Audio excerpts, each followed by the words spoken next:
Hello दोस्तों, तो स्वागत है आप सभी का आपके अपने इस YouTube channel SB education classes पर।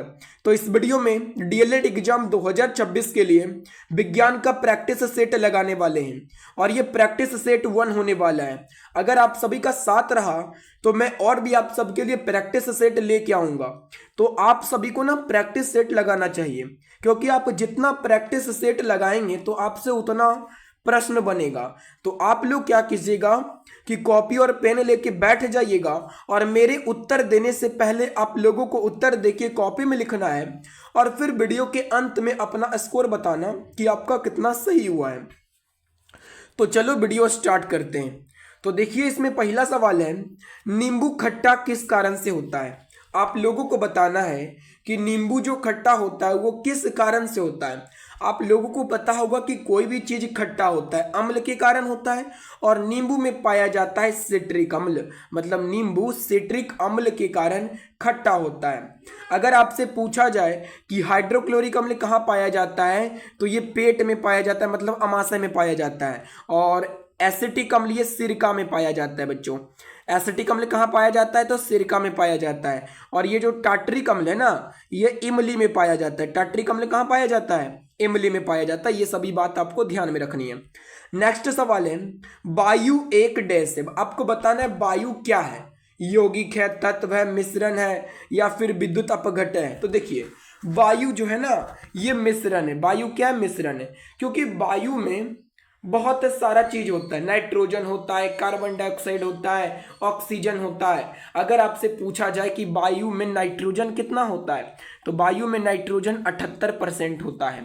अगर आपसे पूछा जाए कि वायु में ऑक्सीजन कितना होता है, तो ऑक्सीजन 21% होता है।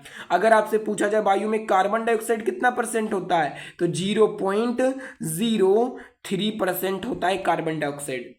ये सभी सवाल आपको याद रखना है। नेक्स्ट सवाल है, विरंजक चूर्ण के लिए कौन सा कथन असत्य है। इनमें से 4 ऑप्शन में असत्य बताना है, कौन सा गलत है। तो जब भी आपसे इस प्रकार का सबसे पहले पूछा जाए ना कि कौन सही है कौन गलत है, तो आप लोगों को ये पूरा ऑप्शन पढ़ना है। तो देखिए, पहला क्या है, जल में ये अधिक विलय होता है क्या। विरंजक चूर्ण जो होता है, जिसे ब्लीचिंग पाउडर बोलते हैं, क्या ये जल में अधिक विलय होता है। हल्के पीले रंग का चूर्ण है। ऑप्शन सी है ऑक्सीकारक है। ऑप्शन डी है तनु अम्ल की प्रतिक्रिया से क्लोरीन गैस निष्कासित करता है। तो देखिए, राइट आंसर हो जाएगा इसका ए। विरंजक चूर्ण जल में तो विलय होता है, लेकिन पूर्ण रूप से जल में नहीं घुलता, आंशिक रूप से घुलता है। तो बोला गया कौन सा गलत है, तो ऑप्शन ए हो जाएगा गलत, क्योंकि यहाँ पे बोला गया है कि जल में अधिक विलय होता है। जल में अधिक विलय नहीं, थोड़ा सा घुलता है। अगर आपसे पूछा जाए कि विरंजक चूर्ण जो है, इसका सूत्र क्या होता है, CaOCl2 होता है। CaOCl2 ये होता है विरंजक चूर्ण का सूत्र होता है। और विरंजक चूर्ण ये हल्के पीले कलर का होता है, ये सही बोला है। ऑक्सीकारक होता है और यह तनु अम्ल से प्रतिक्रिया कर क्लोरीन गैस निकालता है, ये भी सही है। आप लोगों को याद रखना है। नेक्स्ट सवाल है, पारद धातु मिश्रण है। पारद माने पारा धातु, जिसे अमलगम बोलते हैं। ये मिश्रण है, किसका मिश्रण है, अति रंगीन मिश्र धातु का, कार्बन युक्त मिश्र धातु का, पारद युक्त मिश्र धातु का, या अपघर्षण के लिए अति प्रतिरोधक वाली मिश्र धातु का। तो ये जो पारद धातु है, ये पारद युक्त मिश्र धातु का मिश्रण होता है। देखिए, पारद धातु माने होता है अमलगम। अमलगम में पारा के साथ कोई अलग धातु होती है। तो पारा के साथ जो है लोहे के अलावा अन्य सभी धातुएं जो है पारा के साथ अभिक्रिया करके अमलगम बनाती है। आप लोगों को याद रखना है। तो वही बोला गया कि पारद धातु मिश्रण है, तो पारद युक्त मिश्र धातु का मिश्रण है।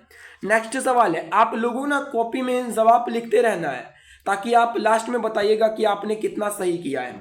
देखिए, नेक्स्ट सवाल क्या है, कोयले का सामान्य प्रकार है। कोयला का प्रकार आप लोगों को पता होगा कि कोयला ना 5 प्रकार का होता है, बिटुमिनस, एंथ्रासाइट, ये सभी कोयला का प्रकार है। तो सबसे सर्वोच्चतम कोटि जो अच्छा कोयला माना जाता है वो होता है एंथ्रासाइट कोयला, सबसे अच्छा वाला कोयला होता है। और जो सामान्य प्रकार का कोयला है वो होता है बिटुमिनस। ये सामान्य कोयला है, ना कि यानी कि ये ना उतना अच्छा कोयला है और ना ये उतना खराब कोयला, ये सामान्य कोटि का कोयला माना जाता है। बिटुमिनस सामान्य कोयला माना जाता है। अगर आपसे सबसे खराब कोयला पूछा जाए कौन सा है, तो पीट कोयला ये सबसे खराब किस्म का कोयला होता है। और भारत में ना सबसे ज्यादा बिटुमिनस कोयला ही पाया जाता है, भारत में सबसे ज्यादा बिटुमिनस कोयला। नेक्स्ट सवाल है, भारत की राष्ट्रीय स्तनी है, भारत की राष्ट्रीय स्तनी कौन है? गाय है, मयूर है, सिंह है या बाघ है? तो भारत की राष्ट्रीय स्तनी बाघ है। क्या है? तो बाघ है। और अगर पूछा जाए कि भारत का राष्ट्रीय पक्षी कौन है, पक्षी पूछा जाए तो पक्षी होता है मयूर, जिसे मोर कहते हैं, याद रखना है। नेक्स्ट सवाल है, निरिशंस प्राणी कौन सा है? इनमें से कौन निरिशंस प्राणी है, आपको ये बताना है। तो हैल, ये हैल जो है ये निरिशंस प्राणी होता है। राइट आंसर हो जाएगा इसका बी हो जाएगा। नेक्स्ट सवाल है, जल से बाहर निकाल लिए जाने पर मछलियां मर जाती है, क्यों? मछली को जब हम जल से बाहर निकाल लेते हैं तो मछली मर जाती है। क्यों मर जाती है, उसका कारण क्या है? तो देखिए, मछली जो है ना जल में ही सांस ले पाती है। जल में आपको पता होगा कि होता है ऑक्सीजन भी होता है, H2O जल का सूत्र होता है, तो जल में ऑक्सीजन भी होता है। तो जल में घुलनशील जो ऑक्सीजन है उसी से मछली सांस लेती है। मछली में मनुष्य की तरह फेफड़ा नहीं होता है कि वो जब हम उसको बाहर में निकाल देंगे तो वो हवा से भी सांस ले सकता है। मछली में गिल्स पाया जाता है जिसके वजह से मछली सांस ले पाती है। और मछली क्या करती है, पानी को अपने मुंह के अंदर लेती है और पानी में जो घुलनशील ऑक्सीजन होता है उसको मछली जो है निकाल लेती है और जो है अपना यूज कर लेती है और फिर पानी को जो है एक छिद्र के जरिए अपने से बाहर निकाल देती है। तो वही बोला गया कि जल से जब बाहर निकाल लेते हैं मछलियां तो वो क्यों मर जाती है, क्योंकि वो सांस नहीं ले पाती है बाहर में, इसलिए। राइट आंसर हो जाएगा इसका सी हो जाएगा। नेक्स्ट सवाल है, मधुमक्खी कॉलोनी के सदस्य एक दूसरे को किस प्रकार पहचानते हैं? मधुमक्खी जो होते हैं, जो मधुमक्खी कॉलोनी माने छत्ता, मधुमक्खी का छत्ता, तो उसके जो सदस्य होते हैं वे एक दूसरे को किस प्रकार पहचानते हैं? आप लोग देखे होंगे कि मधुमक्खी हमेशा समूह में बना के रहती है, छत्ता में रहती है। और मधुमक्खी में भी बहुत सारी मधुमक्खी होती है। एक होती है रानी मधुमक्खी और एक होता है नर मधुमक्खी, एक होता है स्वयं मधुमक्खी। तो मधुमक्खी कॉलोनी के सदस्य एक दूसरे की पहचान कैसे करते हैं? तो नृत्य से करते हैं। कैसे करते हैं? तो मधुमक्खी जो कॉलोनी के जो सदस्य हैं वो एक दूसरे की पहचान नृत्य से करते हैं, आप लोगों को याद रखना है। और मधुमक्खी क्या बनाता है? शहद बनाता है, आप लोगों को पता होगा मधुमक्खी शहद बनाता है। और ये शहद में जो है ना 20 से 40% शक्कर पाया जाता है और 0.22 से 0.30% खनिज पाया जाता है और 0.2 से 0.5% विटामिन पाया जाता है मधुमक्खी के शहद में। अगर आपसे ये पूछा जाए कि मधुमक्खी का शहद जो है उससे कितना ऊर्जा प्राप्त होती है, तो मधुमक्खी के 1 किलोग्राम शहद से तकरीबन 3500 कैलोरी ऊर्जा मिलती है। कितना कैलोरी? तो 3500 कैलोरी ऊर्जा मिलती है। आप लोगों को ये सभी बातें ध्यान में रखनी है। और ये भी पूछा जाता है कि मधुमक्खी पालन क्या कहलाता है? एपीकल्चर। मधुमक्खी पालना को एपीकल्चर कहा जाता है। नेक्स्ट सवाल है, मनुष्य के जीवन काल में कितने दांत 2 बार विकसित होते हैं? मनुष्य के पूरे जीवन काल में कितने दांत हैं जो 2 बार विकसित होते हैं? तो 20 दांत।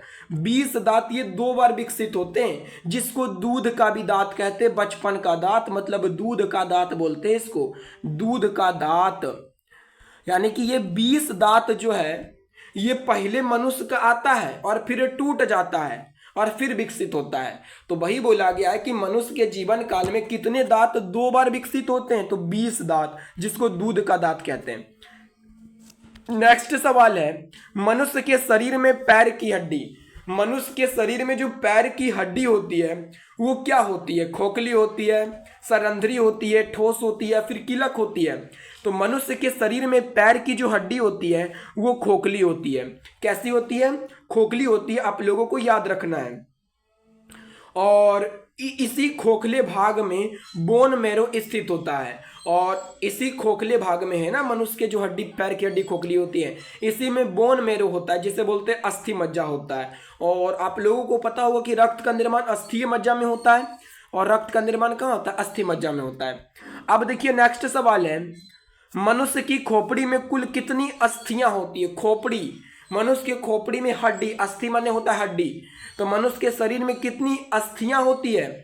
तो मनुष्य के शरीर में ना टोटल 29 हड्डी होती है। कितना होती है?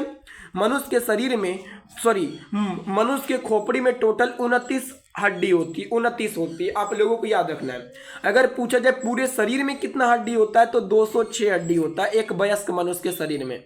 नेक्स्ट सवाल है, आधुनिक मनुष्य के हाल का पूर्वज है। आधुनिक मनुष्य के हाल का पूर्वज कौन है? जावा मानुस, क्रो-मैग्नन मानुस, या फिर नियांडरथल मानुस, या फिर पैकिंग मानुस। तो आधुनिक मनुष्य के हाल का पूर्वज है क्रो-मैग्नन मानुस। कौन है? तो क्रो-मैग्नन मानुस ये आधुनिक मनुष्य के हाल का पूर्वज है। नेक्स्ट सवाल है, माँ पौधों की भांति पौधा मिलता है। माँ पौधों की भांति इनमें से कौन सा पौधा मिलता है? तो बीजों से मिलता है, कटा तना, ये दोनों से माँ पौधों की भांति पौधा मिलता है। तो राइट आंसर हो जाएगा इसका क्या? तो डी हो जाएगा। नेक्स्ट सवाल है, 80% से अधिक सेल में पाया जाने वाला पदार्थ है। सेल मतलब कोशिका। कोशिका में 80% से ज्यादा क्या पाया जाता है? तो 80% से ज्यादा पाया जाता है कोशिका में जल। क्या पाया जाता है? जल 80% से ज्यादा पाया जाता है। आप लोगों को याद रखना है। अगर पूछा जाए आपसे प्रोटीन कितना प्रतिशत पाया जाता है तो 20% प्रोटीन पाया जाता है कोशिका में, और वसा, कार्बोहाइड्रेट ये सभी 20% पाया जाता है, ये सभी मिला के। अगला सवाल है, इंसुलिन प्राप्त होता है। इंसुलिन जो ये किससे प्राप्त होता है ये बताना है। तो इंसुलिन डालिया की जड़ों से प्राप्त होता है। किससे प्राप्त होता है? इंसुलिन डालिया की जड़ों से प्राप्त होता है।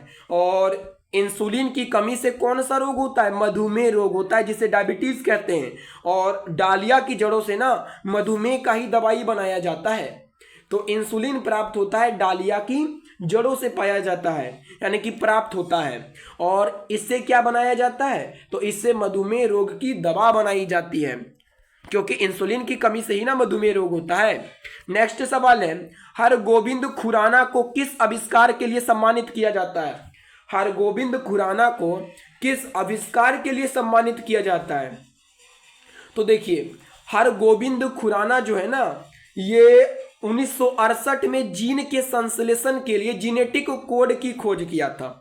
हरगोविंद खुराना 1968 ईस्वी में जीन के संश्लेषण के लिए जेनेटिक कोड की खोज किया था, इसलिए हरगोविंद खुराना को सम्मानित किया जाता है। किस लिए? तो जीन के संश्लेषण के लिए। राइट आंसर हो जाएगा बी हो जाएगा। नेक्स्ट सवाल है, संसार का सबसे बड़ा पुष्प, संसार का सबसे बड़ा फूल कौन सा होता है? कमल, रैफ्लेसिया, बहुत बड़ा कैक्टस, या कोई नहीं? तो संसार का जो सबसे बड़ा फूल होता है वो होता है रैफ्लेसिया।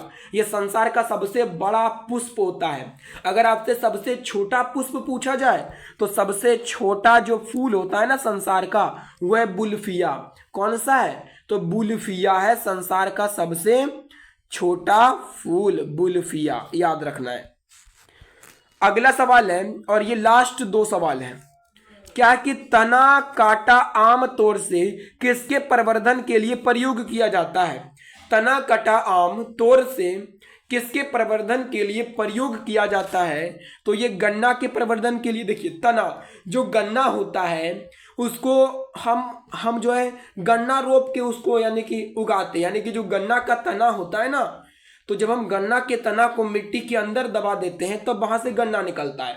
तो वही बोला गया कि तना कटा आमतौर से किसके प्रवर्धन के लिए प्रयोग किया जाता है? तो गन्ना के प्रवर्धन के लिए। अगला सवाल देखिए क्या है, मटर पौधा है। आप लोगों को बताना है कि मटर पौधा है क्या है? शाख है, पुष्प है, झाड़ी है, क्या है? तो मटर पौधा ये शाख होता है। क्या होता है मटर पौधा? शाख होता है। आप लोगों को याद रखना है। और यह एक फूल धारण करने वाला द्विबीजपत्री होता है मटर, जो कि एक फूल धारण करने वाला द्विबीजपत्री है। तो ये थे विज्ञान के 20 सवाल जो मैंने अभी आपको करवाया, क्योंकि डीएलएड एग्जाम में ना 20 ही सवाल पूछा जाता है। तो ये 20 सवाल जो कि बहुत ही इंपॉर्टेंट था, और ये प्रैक्टिस सेट 1 था। इसी प्रकार अगर आप मुझे सपोर्ट करते तो मैं और भी प्रैक्टिस सेट लेके आऊँगा। तो आप लोग वीडियो को लाइक और चैनल को सब्सक्राइब करके ज़रूर रखिएगा, ताकि जब भी मैं प्रैक्टिस सेट डालूँ तो इससे सबसे पहले नोटिफिकेशन आपको पहुँचे। तो धन्यवाद।